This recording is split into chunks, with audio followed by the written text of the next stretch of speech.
Que Dieu vous bénisse, que la grâce de Dieu soit avec nous. Pour la plupart des personnes qui ont déjà acquis des livres, qui ont déjà commencé à prier, ce que nous devons savoir est que chaque livre a son but, selon l'intention de l'auteur. Et quand je commençais à écrire, je n'écris pas parce que je vais juste donner des informations. J'ai écrit pour que, à travers mes écrits, que le lecteur ait des informations dans le premier lieu. La deuxième, pour qu'il soit informé et formé. Et la troisième, c'est pour que la personne soit équipée.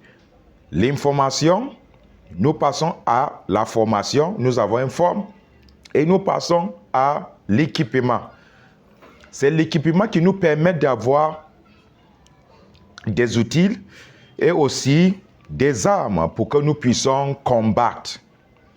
Les outils nous aident à nous bâtir, à nous construire, et aussi les armes nous aident à nous défendre et avancer notre vie dans les conflits de la vie que nous appelons le combat spirituel. Et pendant que j'écrivais, le Seigneur me donnait des orientations. Je vais vous expliquer quelque chose ici qui nous aidera encore à comprendre d'autres choses.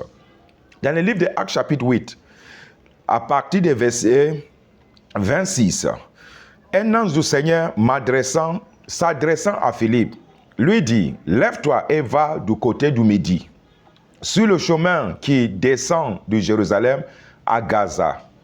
C'est lui qui est désert. » Il se leva et partit, et voici un Éthiopien, un eunuche, ministre de Candace, reine d'Éthiopie, et surintendant de tous ses trésors, venu à Jérusalem pour adorer, s'en retournait assis sous son char et lisait le prophète Ésaïe. L'Esprit a dit à Philippe, avance et approche-toi de ce char. Philippe accourut et attendit l'Éthiopien qui lisait le prophète Isaïe et lui dit, comprends tout ce que tu lis?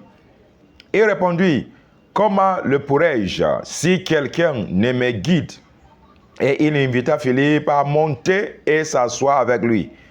Le passage de l'écriture qu'il lisait était celui-ci. Il a été mené comme un brebis à la boucherie et comme un agneau muet devant celui qui le tende, et n'a point ouvert la bouche. Dans son humiliation, son jugement a été levé, et sa postérité qui la dépendra, car sa vie a été retranchée de la terre. Les noces dit à Philippe, je t'en prie, de qui le prophète parlait ainsi? Est-ce de lui-même ou de quelqu'un d'autre? C'est de là que Philippe ouvre la bouche et commence maintenant à prêcher le Christ dès ce passage. Qu'est-ce que je voulais dire? Nous lisons les Écritures sans avoir la profonde compréhension. Nous lisons des livres, mais nous n'avons pas un lien avec les auteurs. C'est l'une des raisons pour laquelle j'ai écrit toujours à mes lecteurs que s'il y a quelque chose, mes numéros sont là, vous pouvez me contacter. Malgré notre occupation de la journée et aussi du ministère, nous sommes censés de répondre à ceux-là qui ont déjà nos livres pour que cela puisse faciliter la compréhension. Les livres que j'ai écrits, le Seigneur m'a dit que ce ne soit pas seulement des livres, mais que ce soit des programmes pour résoudre un problème. Et quand vous lisez le livre, vous verrez qu'il y a des instructions, il y a des orientations. Mais le 4 livres que j'ai commencé la promotion est en fait la base pour commencer la programmation. J'ai déjà fait la programmation de beaucoup des individus dans le temps passé. Oui. Mais je ne vais pas continuer à répéter les mêmes choses. Alors je vais mettre un programme en place. Et notre site d'application sera en construction l'année prochaine parce que nous avons beaucoup de choses à investir. Nous avons beaucoup de projets qu'on est en train de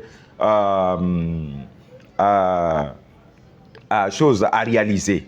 Et ce 4 livres-là, de ces livres qui ouvrent la porte Libéré de la fondation maléfique de la maison de mon père est le lieu qui me réclame. Et ensuite, la gloire de la dernière maison sera plus grande que celle de la première. Et ensuite, la conquête.